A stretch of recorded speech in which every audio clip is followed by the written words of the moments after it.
Imagine losing $1 billion because you didn't understand someone else's culture.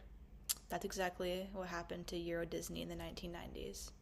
When Disney launched its theme park in France, it failed to recognize the cultural habits of European visitors, which led to financial disaster and public backlash. Today, I'm going to share why understanding cross-cultural communication isn't just important, it's essential in today's interconnected world. So in the next few minutes, I'll explain to you guys 3 points. 1 being what cultural skills are needed for effective cross-cultural communication.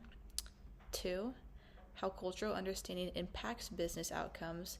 And 3, how leaders can apply intercultural strategies to build trust and cooperation. So let's begin with the skills needed to communicate effectively across cultures.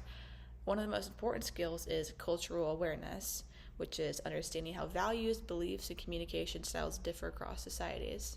For instance, in the US and Germany, direct communication is valued, but in countries like Japan or China, indirect language and context matter more, and saying no directly may be considered rude to them. Another vital skill is active listening, which means to understand, not just to respond to what someone is telling you.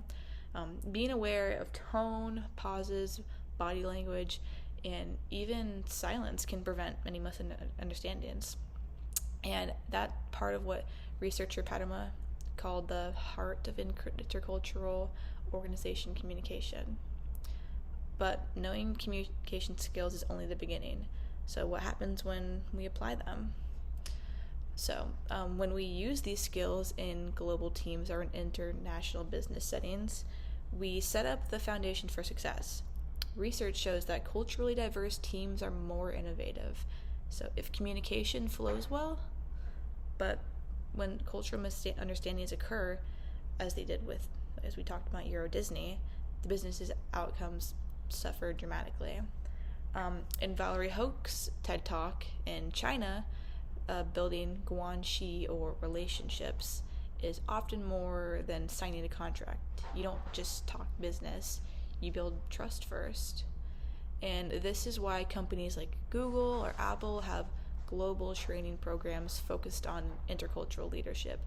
Ignoring cultural difference isn't an option. It's a recipe for conflict, it's a recipe for poor teamwork and a loss of profit. And so that brings us to our final point, leadership. Effective leaders in global business combine empathy, clarity, and accountability to guide intercultural communication. Melissa Agnes, in her talk on crisis communication, said that leaders who proactively communicate crises earn trust even before full information is available. Leaders need to stay aware of cultural expectations, and some teams want structured guidance, while others expect shared decision making. Great leaders adapt. They listen. They lead with transparency. They honor cultural traditions because respect brings results. So, in conclusion, cross-cultural communication is not an option. It's essential for anyone working in our global economy.